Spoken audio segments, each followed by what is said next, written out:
here I am, right? A patient, so sort of a little bit clinical vignette. My only symptom was fatigue.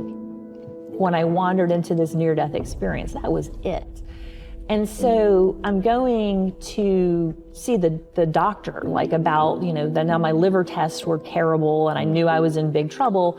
And so I'm going to see the liver doctor, the hepatologist, and the person doing the intake asked me about my religious and spiritual beliefs. And I get it. These are important values for people that can influence their healthcare decision-making. But it's this really what we need to ask every patient in a routine ambulatory intake?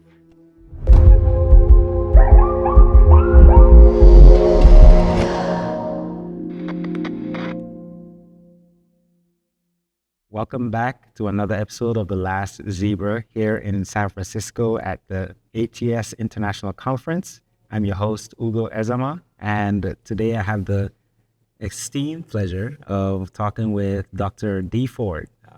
Welcome to the show. Thank you so much, Ugo. It's great to be here. It's a tremendous pleasure to meet and talk with you.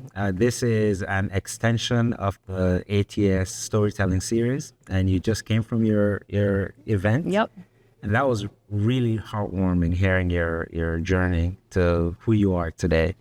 What really stood out was your conversation or your topic about resilience and navigating resilience. And I love the way you broke down your life into chapters. So if you're okay with that, we can dial back and start again. Sure. With chapter 1. Early childhood. You mentioned being a daughter of a pulmonary critical care doctor. Yep. And your mom was also a scientist in some capacity. Mm-hmm. Did you tell us about what growing up in that household was like, and how that informed you becoming a physician in the first place? Oh, that's an interesting question. With my dad and his medical practice, he would, at that time, doctors would go into the hospital when they were on call if they had to see a patient. And so it was pretty common when I was 6, 7-ish years old. He would tell me, he called me Deezy. He'd say, Deezy, let's get your shoes. We got to go to the hospital, see about a patient. And so I would sort of tag along with him. And I don't know that you could do that today, but I would tag along with him. And, it would be the summer or the evening, not the middle of the night kind of stuff. And I would sort of go into usually one of the intensive care units at the hospital where he worked. And, he would be there to try to help somebody. And of course, the nurses were all nice and the staff, and you'd have those little apple juices with the little tinfoil, lids, and you can kind of get oohed and awed over as a little kid. And so I guess I remember that piece of it. But what I really remember, I guess, viscerally at least, was how he was really there to help people and also to help lead the team that was trying to take care of a patient. I was a kid. I didn't understand medicine at all. And so I think it really resonated with me how important he was, to the well-being of this person he'd come to try to help, and how he was surrounded by other people that were all sort of pursuing that common goal. So I think that kind of sort of early on got in my mind that I might want to be a doctor. And then with my mom, she was a stay-at-home mom in my early childhood, but was a very bright woman.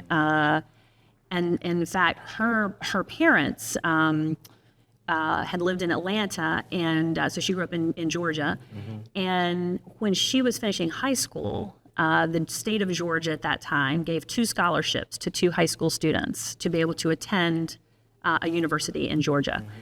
And she was one of the 2 students when she finished high school. And so she was able to go to Emory. Her family could have never afforded to send her to a college, much less, a private school. And so that was actually where my parents met, was in organic chemistry at Emory University. What a love story. Organic chemistry. Organic chemistry. And so then they got married. They had myself, my brother, and I think in part because she was such an intellectually curious person, that sort of traditional homemaking and doing that was not really going to be what she was going to be satisfied, for her life. And so She went back and got a PhD in molecular, I was actually in agronomy from Clemson University. She focused in genetics. I was going to say molecular biology, but she focused in genetics and agronomy. So from Clemson University, which is a land grant school and has a big agricultural program. And so sort of her schooling was kind of part of my childhood in a way. My parents had decided to move back to my father's hometown of Anderson, South Carolina, after his medical training was completed. And he grew up on a farm, and so he built a house on land that had been in our family. So we had a farm and chickens and, a garden, and, my mom was doing her school. So parts of it were really, like you could kind of do what you wanted as a kid. I mean, I ran around and I would have friends over and would go to the farmer's market with my grandfather to sell cantaloupes. And, so I guess it was this combination of my mom pursuing science, like understanding biology in the context of a farm, and a community that sort of nurtured and supported me. Right. So somehow all of that, fused together to particularly once I sort of made my way through college to want to continue to be a doctor. That's awesome. Do you find, or did you feel at the time as a kid that there was a direct influence from either your parents, especially in particular your dad, since you're now in the field that he himself practicing? Do you find that there was some kind of, I don't want to say coercion, but I feel it's natural for parents to want their child to kind of fall into the things that they're also passionate about.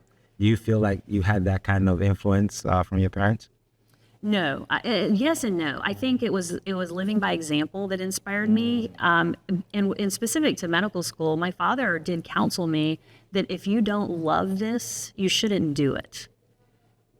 Medicine requires a lot to complete the education and training, but it also requires a lot on a day-to-day basis, a lot like physically, but also emotionally. And if you don't love it, it's not going to be worth it to you. And you may not be very good at it if you don't love it. So in fact, he was supportive, but also cautionary, that if you don't love it, don't pursue it. Now, once it became clear I was going into medicine, he was thrilled. I mean, understandably, who wouldn't kind of be thrilled to see their kid sort of do what they've done? And that it was ironic to me, actually, that I chose his own subspecialty for my own. And it was not intentional. When I was thinking about different subspecialties, I always gravitated towards things that were systems, like systems-based thinking was natural to me and was something I liked. And so it was in medical schools, it was pretty clear like internal medicine was going to be my initial training.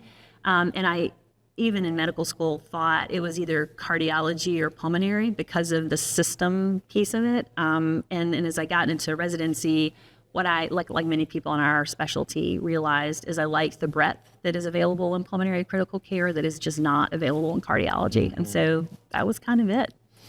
In hindsight, how you viewed your dad as a doctor, so as a daughter looking at your physician father, and how you think of him now that you work, do those reconcile? They do. It's actually been a really neat part of my career to share it with my dad. He chose a community practice in his hometown, and I chose a very different, pathway in the same specialty in academic medicine. But what's been so neat about it is that, when I would have a talk, he would come to the same conferences and he would come see my talks and, would sort of be there to celebrate these kinds of professional milestones along the way, including at the American Thoracic Society. And then we had a really neat thing maybe 6-ish, 7 years ago, where the ATS has a Outstanding Clinician Award that's intended for a community practicing physician. And so I nominated him for that award because he had been in his hometown for 30 years practicing medicine at the same hospital. And things had changed, but the same place. And so I had to ask him to put his CV together, right? And he'd been in the same job since 1976 or something. What is there to put together? And so anyway, I worked on that with him, and then he needed to write a personal statement for it. And so he led with, when I started at ANMed, the name of the hospital, in 1976, we needed to start a respiratory therapy department. And the first thing we had to do was hire a staff. Like, what? Apparently, there were veterinarian assistants that prior to modern respiratory therapy would help manage breathing treatments and ventilators and things of this sort. So his first order of business was to hire a respiratory therapist to start that department at his hospital. So these kinds of reflections were just things I didn't know. Right, I would have not had insight, early on. So to be able to kind of help celebrate him and his contributions to his community was really very special to me. That's beautiful. Part of your story is that you had a tangent, if you will, and at least that's the way it sounded to me during your storytelling series, a tangent to New York City. Why did you feel like you needed that experience? I think the way you worded it was you needed an exceptional kind of experience to kind of drive you towards medicine. Why New York, and why did you feel you needed something like that? Well, I had grown up in a pretty small town in South Carolina and had gone to, all through high school there, had gone to college at the University of South Carolina. So I'd only really had a pretty insular experience in a lot of ways. And I also mentioned a high school teacher that was very influential to me, and she really helped me embrace I think what is a natural intellectual curiosity that I have. And when I was finishing college, I didn't want to go to medical school in South Carolina. I wanted to go somewhere else. I wanted to experience places that were different from where I'd lived my entire life. And I think I wanted a challenge. I never lived in a big city. As a college kid, you're often not really on your own. And had come to appreciate things like art and like interesting people from different backgrounds than what my own background was. And this is very simplistic, but obviously New York is the largest city on the East Coast. So I figure if I'm going to challenge myself to learn about a city, go big or go home. Right. And it was a pretty approachable city. And, this was, I guess, the early 90s, early to mid 90s. So I could actually afford to live in Manhattan, and I could get a very entry-level job and, sort of experience like life in the big city, so to speak. So I think it was both a wanting to leave what I'd always known and also to learn new things that sort of pulled me. You described it as a transformative, or at least you were searching for a transformative experience. Did New York get that for you? And honestly, it did. I think I became comfortable in my own skin in some ways after 2 years of living there. I sort of became comfortable with being uncomfortable. So if you sort of stay in what you've always known, whatever that may be, to go into something so new and so different is uncomfortable. Right, and it's not easy to be uncomfortable. But if you can learn to be uncomfortable and to be comfortable in things that are uncomfortable, then you can really sort of move through life in a very different way. It's very empowering and freeing. To have these kinds of experiences. That's a little existential. I think just as a practical matter, I learned how to, pay my bills and, have a lease and, do these kind of life skills that, obviously you have to have those kinds of things, as you go through. Did you find that experience in particular was actually beneficial for you going into medical school?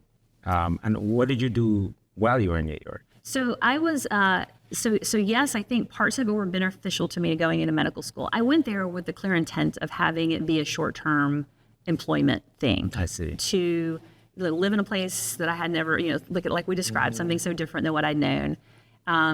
To also study for the MCAT, to be very honest, as I knew that I needed really exemplary MCAT scores to get into a very competitive medical school. I had set, that was my goal. I was like, just one of the really good ones. I didn't know anything about medical school. I didn't know I want to go to a really good medical school. That was my goal, go to a really good med school, need a good MCAT score, and so I also took the time, these standardized test prep things, like I did every sample test, like everything under the sun. So I used the time also to kind of prep myself to be a competitive applicant to medical school as well. And boy, did you. You went to Johns Hopkins. Yep. So New York to Baltimore, Johns Hopkins. Yeah. What was that transition like? It's funny. So during the couple of years I was in New York City, we didn't really leave the city all that much. I mean, I didn't have a car. And we're like, right, you maybe went to the Bronx, like to see a baseball game or something. But so I assumed, being from the South, a small town at that all cities in the Northeast were like New York City. Yeah. It's all the same, right? Whatever. But Baltimore is not like New York City. And so that was actually kind of startling to me, in that it is at the time, and perhaps still to this day, I'm not sure, but it has at that point, like a lot of really economic problems and societal problems that exist in many cities, but are very magnified, I feel like, in the city of Baltimore. And so then I had to wrap my head around the fact that, in fact, these sort of larger cities in the Northeast are, in fact, all very different. Right. Like you're from Louisiana, and I think many people might assume, well, Charleston, South Carolina, Louisiana, it's all the same, right? It's not at all the same thing. So, I came to that very basic insight about living in Baltimore. I think, however, the real, I don't know what the quite the right word is with Baltimore and some of the challenges that confront that city that you then see in medical training and in healthcare, meaning this was the height of the AIDS epidemic, and AIDS was an untreatable condition during these years of my training. And Baltimore had a very high rate of injection drug use, specifically heroin and other opiates at the time. I know that's become pervasive in many places now, but it wasn't quite so much the case that it was so pervasive. This would have been, I did the late 90s into the early 2000s. And I came to realize how soul-crushing opiate addiction is, and how it destroys people and those around them and a whole community. Yeah. It was really heartbreaking to sort of like be there on the front lines as a trainee, trying to help patients that are suffering from just this tsunami of problems that were so heavily driven by addiction, and particularly opiate addiction. And, what I think have thought a little bit about specific to, our current sort of national opiate crisis that we're in is, in some ways, I don't know, anger is too strong a word, but like I was trying to help people struggling with this crisis, 20 years ago, and no one called it a national emergency. And it was only when it spread to other communities, other populations, that all of a sudden it was a national crisis. I'm like, well, it's been a crisis in Baltimore City for so long. Like, why haven't we tried to fix it, right? Yeah. Before now. So that was, I spoke also about empathy during and I don't think I would have called it the same at the time, but that was really where I started trying to walk, at least mentally walk in as if I were in other people's shoes, like as if I had been, born to impoverished people with no resources and crime all around me, and, addictions that are not, like an addict is a condition, right? It's not a moral failing.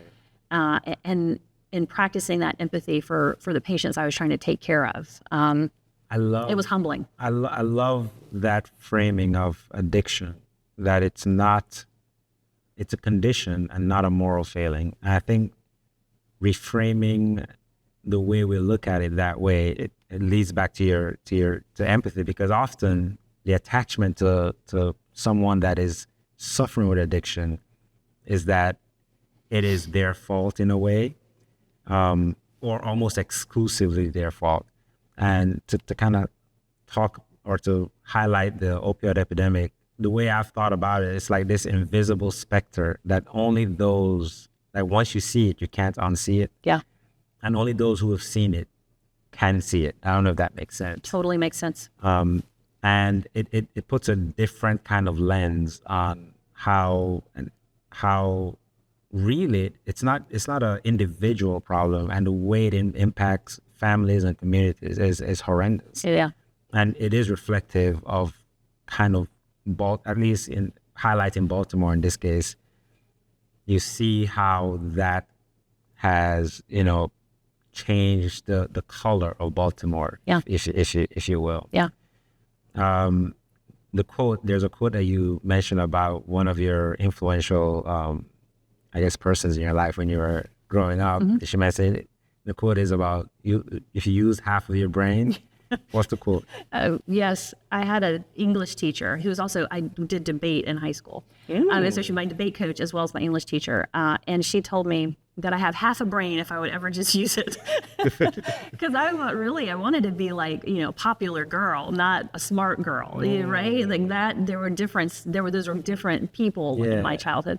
And so she really encouraged me, I think, to develop and cultivate that intellectual curiosity and like use maybe all of my brain, not just half of it. Fantastic. And that was who you were referring to earlier. I was sure. Yeah. During medical school, how did you then decide, and you mentioned that medical school was, you loved the experience. How did you decide to go into internal medicine and ultimately into pulmonary and critical care? Yeah.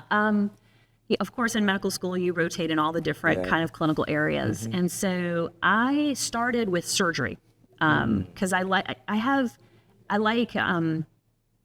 think I like intense things. That's just my personality. And so I said, well, the surgeons are pretty intense, so I'll try that one. And I did the very first clinical rotation I ever did was cardiac surgery.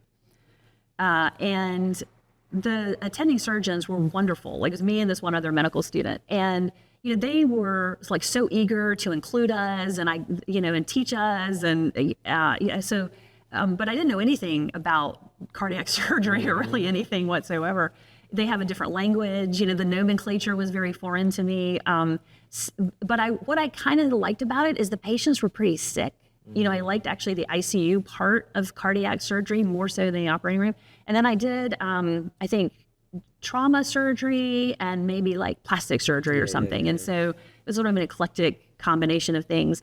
And what I came to early on, very first rotation, I was like, what I like are the sick patients after they're out of the operating room.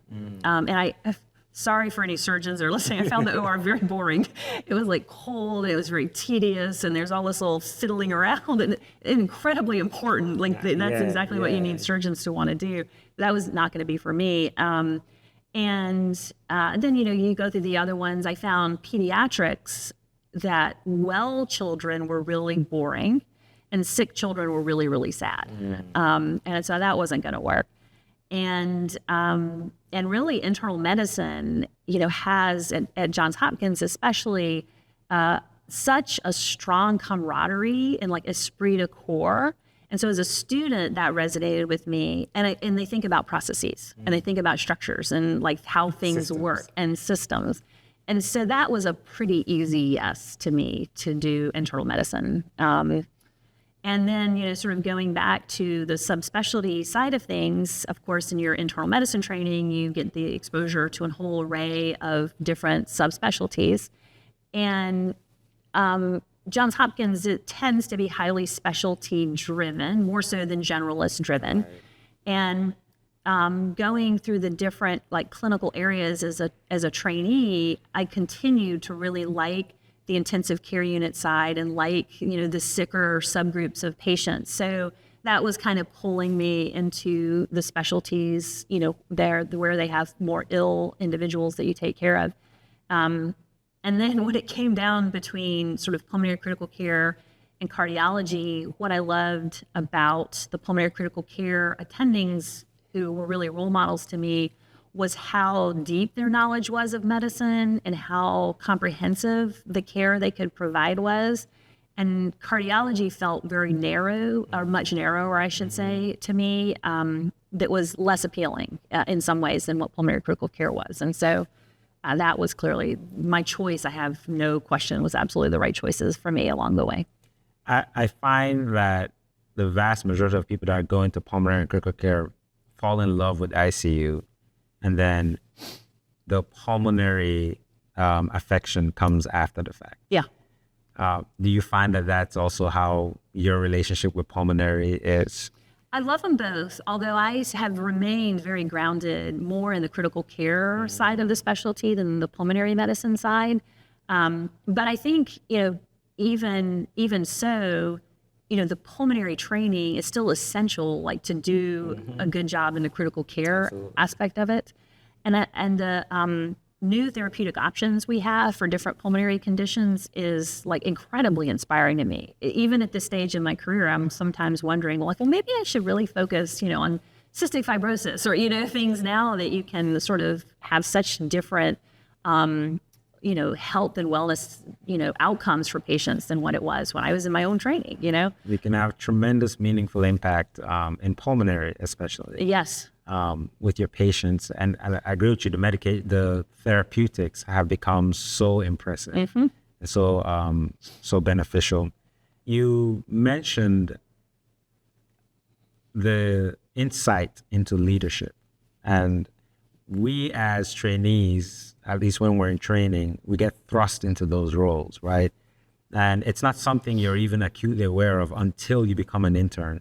The very first time you become a leader in medicine is really when you become an intern. And like you pointed out, it's when you're now organizing medical students. And it always struck me as funny the way our leadership progression is in medicine, because in one day you move from one to the next. It's not some gradual kind of process. One day you're a medical student and the next day you're an intern. One day you're an intern, the next day you're a second year. One day you're a third year, the next day you're a fellow. And that instinct, like, immediately carries a different kind of weight where leadership is concerned.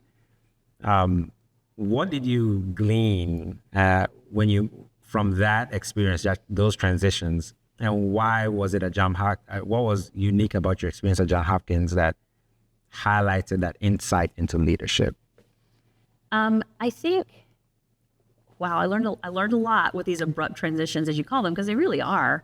In every single one of them, I always felt nervous, and I always felt the weight of this new role. And I just, like, sort of living in New York, I got comfortable with being uncomfortable. I think in these abrupt transitions, you have to learn to be comfortable with being uncomfortable and sort of owning it. And as you've done enough of them, you come to realize that I can do this. It will be okay. And I will prepare. I will do all the things I possibly can to make sure it's okay, but it will be okay. And so I think, like, those transitions over the training years in medicine, helped me understand it will be okay. I've got this. I'm going to prep. Here's how I'm going to prep. It'll be fine. Here we go. I do think there is something.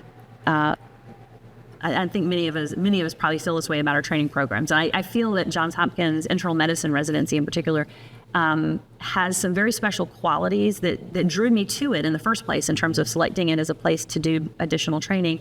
One of them is that early independence in terms of taking care of patients was one of the parts of the training program, meaning as an intern or a resident, as an intern, usually you have a resident who's there in the hospital with you helping take care of patients. At Hopkins, the resident is allowed to be at home and the interns are there overnight to do the patient care. And so you have to be comfortable knowing that that's going to be the expectation, for your training program. And so that's a pretty, pretty heady thing when I think about it now with the experience that I have had in medicine, to say we're going to have these people 6 months out of medical school who are, pretty heavily autonomous. But what I learned is that there's always other people around. I learned to phone my friends, to rely on the kindness of others, and to be humble. Like, when you don't know things, to find people that can help you figure it out so the patients get what they need done. So I think that was a pretty integral part of my training that also helped inculcate leadership in me in some ways. The other piece of my training was a very high expectation of excellence in patient care. And that should be ubiquitous, I think, in training. But that's really a cornerstone, is you are your patient's doctor. What that person needs, it is your responsibility to make sure they're getting whatever that need is met. And in my era, that included things like walking down samples to the lab, because you were not going to trust some sort of rickety system with somebody's cerebral spinal fluid. Like, you often took that down to the lab yourself. I had colleagues that would go get medications from the pharmacy if it was going to get somebody off their schedule. Now, I think our systems should be better. Like, I don't think we should rely on medical trainees. So we need better systems in healthcare, and I know that at Hopkins and all institutions have worked to improve systems of care, but that ownership of the patient was very much instilled in me. And to this day, I still feel that way when I'm rounding in the ICU. Like, these are my patients and my responsibility.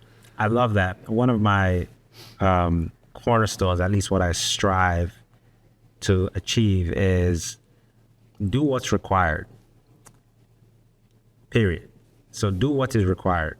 And oftentimes what is required is more than you're capable of, but it's still required. So you have to bridge that gap. It's required. Sometimes it's less than, you're able to do it. So in either case, you get it done anyway. But more important, it's when I find, and we can be challenged in medicine, where what is required is higher than what we are capable of doing. At least in the moment we feel we're incapable of doing, but the requirement still needs to be met. And if what's required is taking the blood work down to the lab, then that's what you need to do.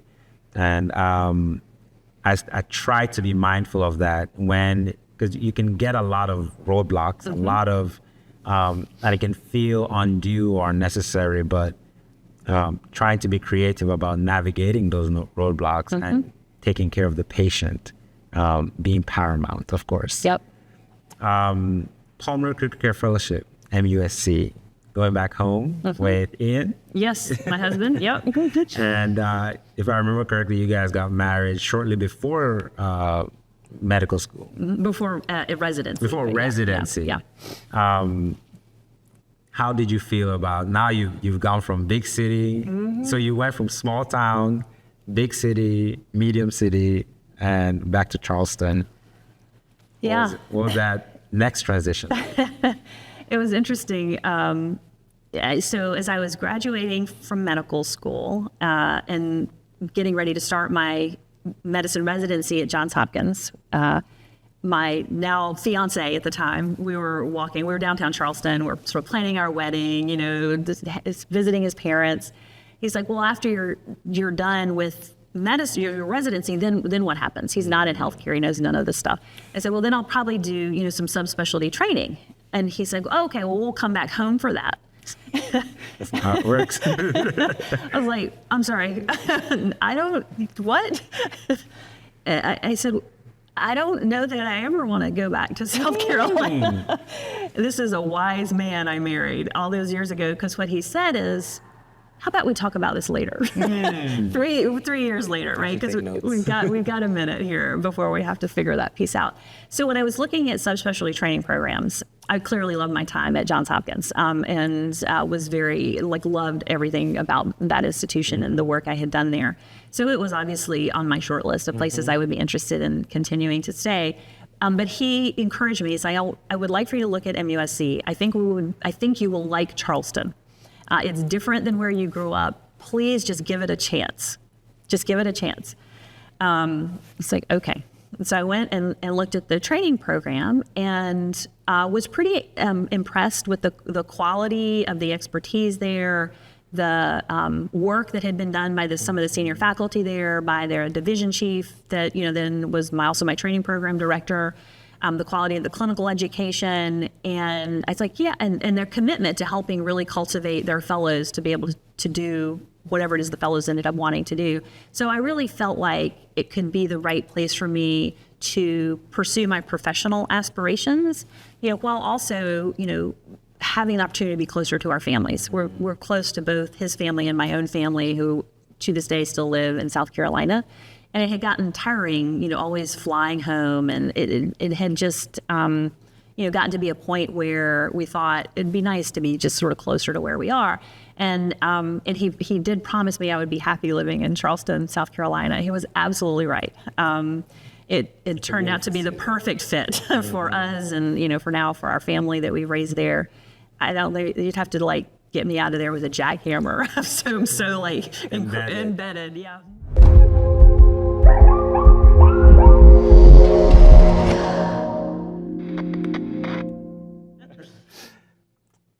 There's a pretty consistent theme here. And again, harkening back to your storytelling event, find your path. I think there should be a tremendous credit to you for being willing to be open to an alternate path. So in an effort to finding your path, and that not only was there a transition if I'm remembering your story correctly, not only was there a transition from being a resident to fellow, you also had at least a transition now from being not just wife to mother. Mm-hmm. And talk to us about what was different about being a mother for you. Becoming a mom for the first time was a huge change, also humbling, becoming a parent. And I guess I had literally just finished, I was pregnant with our first child when I finished my fellowship and was transitioning to becoming a new attending. And I had no idea about anything with kids. I didn't babysit. It was a complete black box to me. Mm-hmm. And I thought, well, I'll have all this time. This is how I guess I've learned over the years about balance more so than what I appreciated in that moment. But it's like, well, I'm going to have the baby. I'll be out for 12 weeks. Mm-hmm. There was a grant I wanted to write. So I'll have a baby. I'll have all this time. I'll write this grant. It's going to be great. It'll be fine. But really, I'm sort of making light of it. I was actually really worried that my professional goals were going to take this huge hit because I was going to be a mom. I thought 3 months out of maternity leave, everyone will forget me. My career is going to be over. I'll never make it up. I really did feel that way, and was anxious about it and stressed about it. I had invested a lot in my education and training. I just, to see it sort of go to waste was incredibly anxiety provoking to me. And so then I realized newborns don't sleep and they have to be held all the time, and you actually think you have all this time, but you have no time whatsoever. It was shocking to me how much work a newborn baby is and how that is an all-consuming thing, because I never had that experience before. And so, figured out childcare, I had lots of support for the family, super glad we've got awesome. Local support now. The wisdom of my husband was really shining for me in this moment. And then all of a sudden you realize you have more room than you think you do, in your life and in your time and in your heart. And so you work that in, and your career does not end. In fact, you can continue to be successful and have really wonderful professional experiences, whether it's patient care, research, or what have you, that are meaningful to you still. And there's actually room for it all. I learned that. But I also did learn that sometimes you have to say no, and sometimes you have to set limits, and you have to make decisions about what you're going to prioritize. The first kid's the hardest, because also I'm sort of a controlling person, as many of us in medicine are, and you can't control what a newborn does. They're just going to do what they're going to do. And so I sort of learned a little bit about letting go during that phase of becoming a mom for the first time. It was very good, but it was also very hard. Mm-hmm. one of the things that you had mentioned was grace, and how that experience kind of, I don't want to say taught you this, but it maybe highlighted having grace for those around you, understanding that they're going through things as well. And of course, being mindful of that and applying that grace means that you probably don't judge as harshly. Yeah, you do. You never know, what somebody is experiencing, in their lives, whatever that may be. And so sort of being gentle with the interpretation of the story you may apply to a particular situation with an individual, because you've likely had things that you were going through that nobody knew about. And you would want that same grace extended, to you. And it's also grace for yourself, and being able to give yourself permission, to let some things go. And you know what? It's actually okay. It's just different maybe than the way I might have handled it, but it's still okay. And so I can have grace for the individual, but I can also give myself grace and say, you know what? It's just not happening. Like whatever the thing is. You've had some sounds like really amazing and key mentors along the way, people that have been pivotal in your journey thus far. And you mentioned that these mentors were people that were intellectually generous. Right. What does that mean? I'll give you the exemplar of what I mean by that. One of my mentors was Dr. Randy Curtis, lifelong member of the ATS, former president of the ATS, developed the field of palliative care in many ways. And so, of course, he is at the University of Washington, and I'm in Charleston, South Carolina, so we're thousands of miles apart. And I did have a senior person that connected me with him in the context of a study that he was doing. So I had a reason, that I was able to form an initial connection.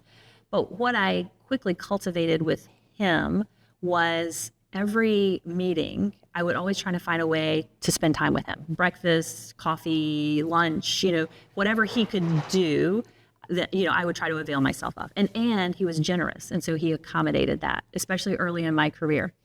And so we are at one of the meetings, it might have been in San Diego. And he tells me, he's like, Dee, I have this other mentee I've been working with, Renee Stapleton. And, we've been talking about a way to talk about CPR with patients and their families called informed assent, which is where, because the clinical prognosis is so poor, we convey to the family that we don't think CPR will be offered, so we're not planning to offer CPR unless you disagree with that. And so that was a concept, and he's not the only person that has had this sort of framework, if you will, for thinking about this. But his idea was, we think we maybe could do a clinical trial about this communication approach to talking about CPR. And so he brought Renee and I and his team together, and she wrote a pilot grant to the Palliative Care Research Center, which got funded, and I was part of it. And then it subsequently became an NIH R01 multi-center grant that she's the PI of. And we fairly recently sort of concluded it, so to speak. These were his ideas. Wow. Informed assent was one of his ideas. Doing a clinical trial of this communication methodology was one of his ideas. And he handed it to Renee and to some extent to myself to build it out, and supported scientifically and intellectually all of the work that was done, for this research. Right. That is intellectual generosity. Not just the intellectual generosity, but expertise and time and thought. And I mean, that's inspiring to me. A cornerstone of your, and you kind of hinted at this, a cornerstone of your professional life, clinically and from a research perspective as well, is palliative care. As intensivist myself, I do think our training doesn't include enough palliative care in terms of clinical practice. It really is an art. It requires persistence in terms of you have to be mindful and you have to pay attention to how how you navigate these very difficult challenges, very difficult moments for our patients. The way I think about what we do in the ICU especially is that in one moment we could be undergoing or performing chest compressions on a patient, intubating in another moment, and then go get some coffee. And that's just a day. That's just a regular day for us. But that is a day that has been forever changed for our family.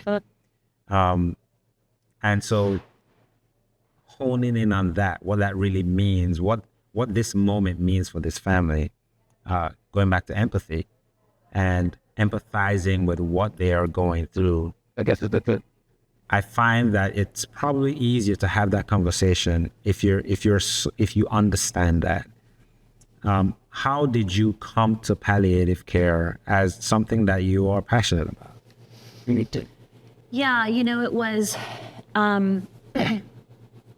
so in medical school, and to a certain extent in my residency, our education and training is so focused on physiology and the right treatments, and we were never taught to wonder, is any of this working? I mean, never once, did I have that example set for me that the team said, this just isn't going to work. Right. So I had gotten enough clinical experience as a trainee, say when I was finishing my medicine residency and heading into my fellowship, to start to kind of think, I don't know if some of what we're doing is actually going to help this person. I don't know if we can fix this. So you spend all this time figuring out how to fix stuff, but not questioning whether it's fixable, right? And that's important. That is a huge part of our job, is to try to fix what we can fix. So I started to have this sort of clinical realization that I don't think some of what we're doing is going to work. And I don't have a language, or no one's taught me about how to try to address this. And the examples I had seen were often highly physiologic and a lot of jargon and, and just not good. And I could tell that the families, it was just sort of not working for them either. And so I was at this phase where I said, well, it feels like we've got people that are not going to likely get better. And I don't think we know how to handle that and what to do and how to talk to people about it. And so I think it was a little bit of a clinical realization that we had this gap in how we were taking care of patients, and that we needed to think about how we can better meet those needs and fill those gaps. Because like you said, it doesn't really matter the what needs done. That's the job, is doing what needs done, even if it can't be done, right? Right. And so we have to find a path to handle this aspect of what people need. So that was what drew me to it, was that seemed like this important gap that sort of the community of medicine wasn't addressing. Part of one thing I love about medicine is that, and I'm sure it's a line that's probably overused. It's a forever learning endeavor, and you have to be willing to commit to that. Post fellowship, I think I have grown more as a provider, as a clinician, and for my patients. And one of the things, I'm 4 years out of training now, and one of the things that I've noticed is that I am now more mindful about what and when not to act. Our training is action-based, but I think post-training is when you learn when not to act. And that can be probably most important. And to say not act, it sounds like you're not doing something, but there's something you're doing by taking a moment, stepping back, and reflecting on the necessity of what you're about to do. Yep. And there's also something beautiful about the human experience in the ICU in particular, about taking a step back and considering the person that's there, and whether putting them through, left to our own devices, we will do it.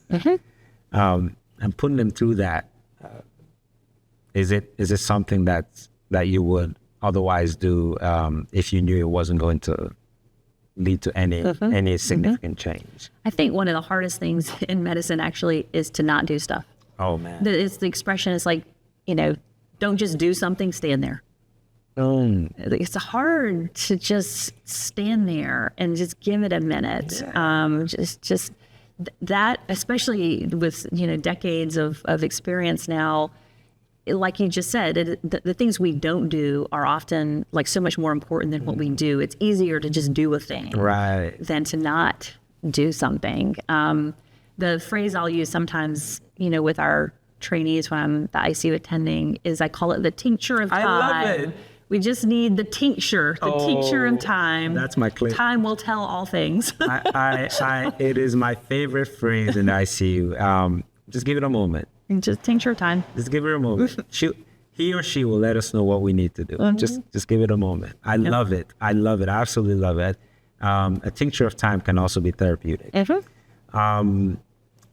Telehealth.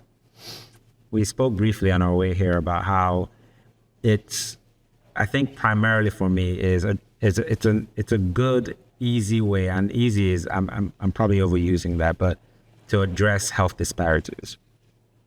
What does that mean, health disparities? It's a word that at least in modern medicine, it's a phrase I would rather say, in modern medicine that we bring up a lot. What does that mean?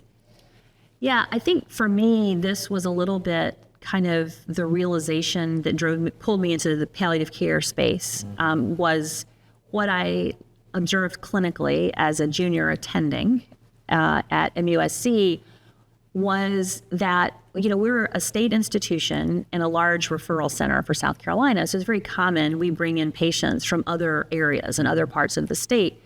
And what, I quickly realized is that the level of expertise available in some communities in South Carolina wasn't at a level of best practice. That there were well-established treatments and therapies that people weren't getting just by virtue of where they were receiving care. And that seemed wrong to me, just the way it seemed wrong that we didn't have a language to talk about end-of-life issues. And so that was really what sort of started me gravitating towards health disparities. Now, in addition to that, within our institution, commitment to the people of South Carolina is just part of what we do. That's part of our institutional identity as a state school in South Carolina. So, we've always saw like service to the people of the state as our mission.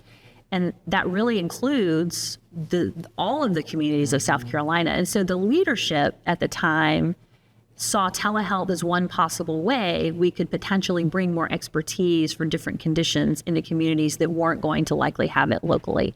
So there was already areas, particularly, for example, for stroke, that were being established and showing success to helping mitigate.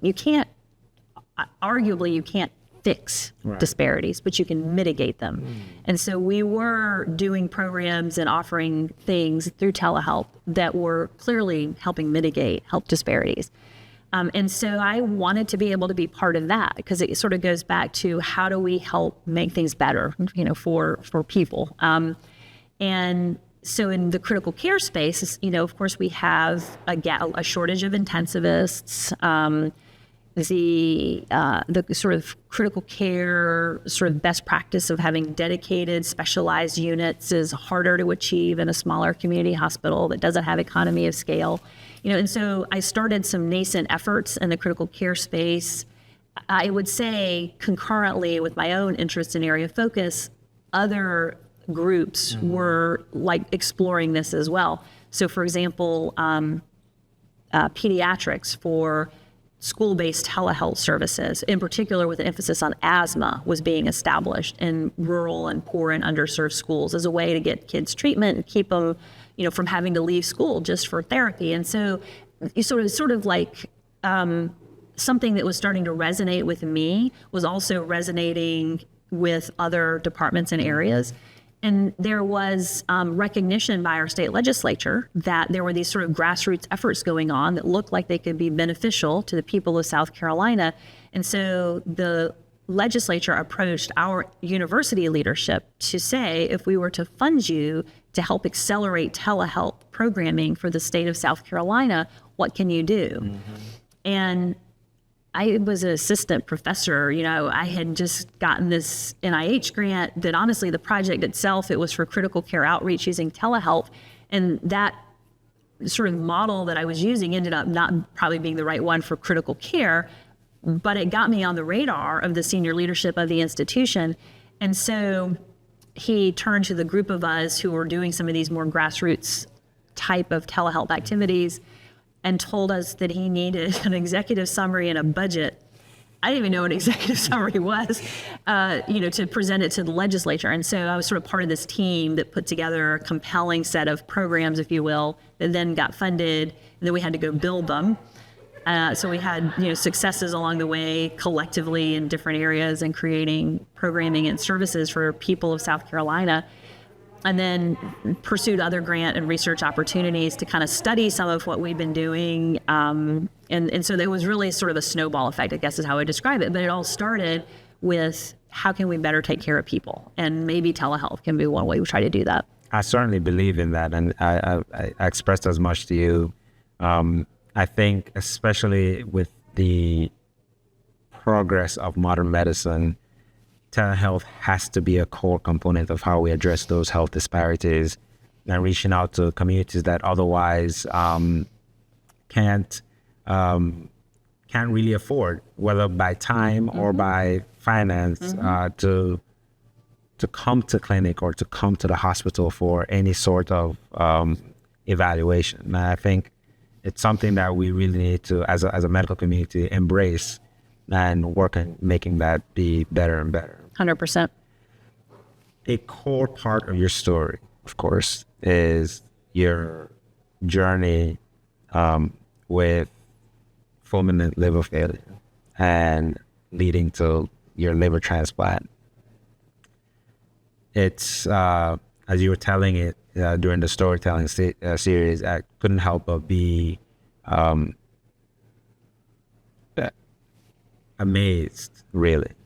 Because it sounds like for a life full of transitions, what a hell of a transition. Yeah, nearly dying. Yeah. What a transition. It was 2 years, I imagine, of going through all of that. And of course, not to include you mentioned the post-traumatic stress of going through that. And you mentioned how it took you several years, even beyond that, to feel back to yourself. In as many words, what was that for you individually? What was that experience like? Oh, gosh, it was a lot. Yeah. There was an element of it that's incredibly humbling. And also this incredible sense of gratitude. Like people that had the combination of acute problems I had almost always die. I mean, we know this. Like, these are the people I take care of. You probably take care of them too. We're a transplant center. We bring in people with fulminant liver failure for evaluation and, support them as best we can. But very often they die. And so to not have died, to be able to sit here and talk to you and, live my life that is humbling and instills an ongoing sense of gratitude, sort of existential and spiritual gratitude, but also just gratitude to my doctors and the nurses and, the system of care that allowed me to not die. So that I think is probably what I walk with now in terms of how I transition through that into where I am today. The other pieces of it that were interesting to me, perhaps a little more mundane than what I just commented about, is also how stupid some of the stuff we do in healthcare is. Meaning, here I am, right? A patient, so sort of a little bit clinical vignette. My only symptom was fatigue when I wandered into this near-death experience. That was it. And so I'm going to see the doctor, like about, now my liver tests were terrible and I knew I was in big trouble. And so I'm going to see the liver doctor, the hepatologist, and the person doing the intake asked me about my religious and spiritual beliefs. And I get it. These are important values for people that can influence their healthcare decision-making. But is this really what we need to ask every patient in a routine ambulatory intake? Does that make any sense? It didn't make sense to me as the patient. Does it make, so some of what I reflect on a little bit are how, as a system of care, we may have very good intentions. We may have regulatory requirements for certain things that we have to figure out how to do, of course. But we really need to be a lot more thoughtful about how we implement it. So now with the opportunity for some leadership, I can have at least a little bit of influence on some of these systems of care delivery a little bit. You had the, I would say, opportunity, because you hold your institution to a high regard, and that's where you end up. Where you work was where you were treated as a patient. Yep. There are a lot of people in the medical field that wouldn't feel that way about where they work being where they want to be treated for various reasons, privacy, et cetera, et cetera. It sounds like your experience was one that you look back on with, I don't want to say fondness, but at least with some kind of appreciation. Oh, deep appreciation. Yes, deep. I mean, the institution saved my life. Yeah. But what I also was so inspired by as a patient, so I'd been on the other side my whole career, both directly at the bedside, but also in trying to teach communication, trying to get a physical therapist in our ICU for ICU rehab. I had other roles that I'd done. So I had done all this, both direct patient care and sort of system level work to try to improve our care delivery. And then I was the person on the receiving end. And the kindness that our staff manifest to me, but to all the patients they take care of, is incredible. The people that clean the room, the people that bring the food from the cafeteria, these people really care about their jobs, and it shows. And the nurses are heroic. I mean, the job, I knew they were heroic, but when you were the patient, you see it in a whole new way. How hard they work, how much they put into it, how much of their heart they give to it, how smart they are,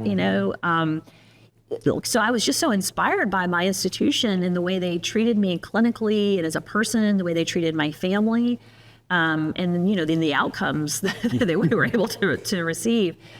So for me as a patient, there's not another place I could have been cared for. MUSC is the only place in the entire state of South Carolina that could have done it. Provides this kind of care. For transplant. But to have sort of been able to be part of having tried to help him in make that culture as an institution, to see it manifest was very inspiring to me. And then there were little smaller things along the way. When I was in the surgical trauma ICU, immediately sort of post-operatively, I was sort of, had woken up, and one of the physical therapists comes in, said, "Dr. Ford, would you like to get out of bed and try to walk?" And I'm like, "Yes, let's do it." And I'd been one of the big proponents to try to get a physical therapist, for critically ill patients. And so it's sort of wow, I really paid that one forward. Were you able to not be a doctor as a patient? Yes. It was the craziest thing that when I was so ill, and had my husband bring me to the emergency room, and then was in various ICUs and et cetera, the doctor part of my brain turned off. It was literally like a switch. I bet that must have been a relief. It's probably a blessing. I think so. I think it was. Now I was also encephalopathic and undilauded, but But like I knew it was bad, because I knew I was sick, and that this is where sick people go. But it was truly like a switch was off in my brain. I'm like, I guess this is what we're got to do then. In fact, but then didn't entirely go off, because I guess I was telling my ICU nurse they were checking for delirium, and they were doing like what year is it and this kind of stuff. Like, no, we have got to do the CAM ICU. And so she said, okay. And the first time I missed, the letter A, she said, and I don't really remember this. These are anecdotes people relate to me afterwards. But she's like, the first time you missed an A, you went, shit. So I guess I kind of knew what was going on, but not really. No, not really. That's joy. I mean, wow.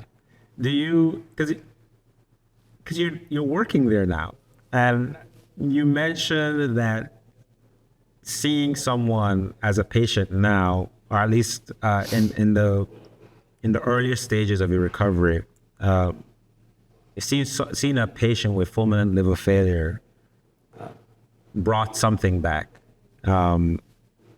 understandably. Mm-hmm. I want to ask about what was that like, and more specifically, the very room you stayed in. Yeah. When you walk by that room, does something come back to you? Not today. Okay. Not today. When I was sort of out of the hospital, had recovered enough, was coming back on a part-time basis. So the medical intensive care unit has historically been the physical ICU in my institution where patients with fulminant liver were treated. Mm-hmm. That was also where I was the medical director. That was where I'd done my fellowship. Yeah. Like, these were my people, right? And so I went back to go visit the MICU when I was like full, because it's joyful to see patients, especially if somebody like that you've known and worked with alongside. And I didn't actually know which room I was in. Like, I didn't remember. I'm sure I could have figured it out, but I didn't really want to know. And in that first visit back, I just walked to the nurse's station. I couldn't look at any of the rooms. It was just too close, And then, then eventually I was like, which room was I in? And it became okay, to feel comfortable again in that physical environment. But it was not particularly quick. And so then I had the experience too. So I was, for various reasons, in another one of our intensive, I spent time in 3 different ICUs. Mm-hmm. So I was in another one of them, it was actually the first ICU when I was coming back to clinical practice in the intensive care unit that I worked in, because we had not typically had patients with fulminant liver failure in that particular ICU. And it kind of felt like coming home to me in a way, to be doing that kind of patient care again at that time. But it did take some distance temporally to take care of people that had exactly what I had. But that piece of it really has subsided. So it's good. The healing ability of a person is phenomenal. I think, lastly, on the liver, the donor family, and I know there are different ways that people choose to engage, mm-hmm. but are you able to? No, they do give you an opportunity as the recipient to write a letter mm-hmm. to the donor family. So I did, and just told them a little bit about me and how much it had meant to me and my family and to healthcare, but I never did hear a response, and that's okay. Yeah. Yeah. One of your things that also stood out to me from your series from your event was your focus on organizational culture. And this kind of ties back to your experience because at some point you were the interim head of the department. Mm-hmm. And then you went through, mind you, in the middle of COVID, you went through your liver crisis mm-hmm. and transplant. And something that you said stood out to me. You said they waited for you. And just by hearing that story, I understood what you meant by organizational culture. What does that mean for you, organizational culture? I guess it means it's a reflection of a lot of things, but I think the top driver is what are our values and how do we make sure we manifest those values? And values aren't always a positive value, right? Like, are your values good values or are they negative values? And if we have affirming and positive values, how do we try to make sure the work we're doing aligns with those values? And then ultimately those drive your goals, of course, but it starts much higher than that. And so you see it reflected in behaviors and policies and all these, visible and tangible things. But really the root is what are the values that are driving and determining how we're going about the business of taking care of patients. Yeah, I think it's something that often gets lost in the sauce, especially in the hospital,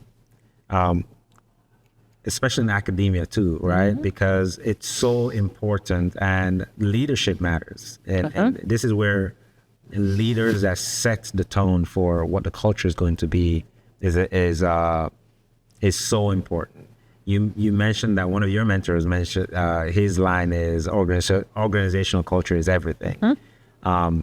And prior to today, I had never said that phrase, organizational culture, but it's one that I'm going to take home with me for sure. And kind of on that same theme, empathy, you gave a mini lecture, if you will, on what it means to be empathetic.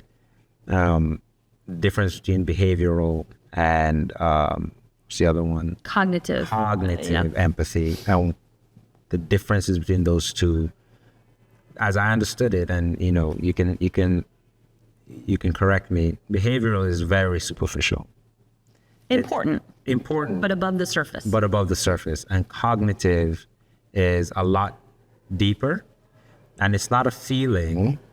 It's not how you feel, it's about how you think about who you're feeling empathetic about.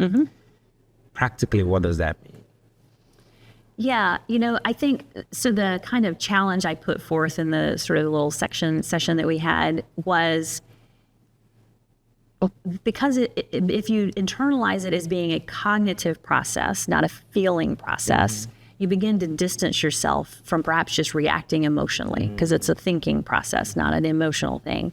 And then it also helps you find empathy for individuals or groups who might be difficult to have innate empathy for, right? We can have innate empathy for people that are suffering through no fault of their own, as we spoke about.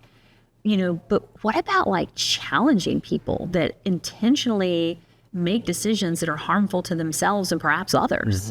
Like, that's kind of hard, right? That's a harder thing. Like, your feeling is going to get in the way of how you try to sort of identify where they are. You don't agree with it. It's not agreement. It's not even always sort of acceding to it, but at least trying to take a moment to step back from your story and what might be an emotional reactive thing to say, well, this is, where they are. I am not there in those particular shoes, but I'm going to use my cognition to set aside the emotional reaction, to think about it in a structured way, to move forward, to engage with this individual. Or entity or group or what have you. And the other piece I think that it helps with, if you think about it as a cognitive process and not an emotional process, and this is a little more mundane than like the really challenging, people or groups that we may contend with sometimes, but are the othering that can occur in our organization sometimes. And by othering, I mean, other people that work with or for us as an entity. So I think, in a big institution, the executive team is very often othered. They did this. They, right? And so if you take a moment and step back from whatever the immediate focal frustration that you may be experiencing that may be very valid, to say, I don't have to try to run a multi-billion-dollar organization that employs tens of thousands of people and make sure all the wheels are staying on the cart, aside from whatever just, crazy stuff kind of flies your way that's unexpected. Like I don't have that job, but let me think for a moment as if I did have to walk in those shoes. It'd be pretty tough, wouldn't it? Absolutely.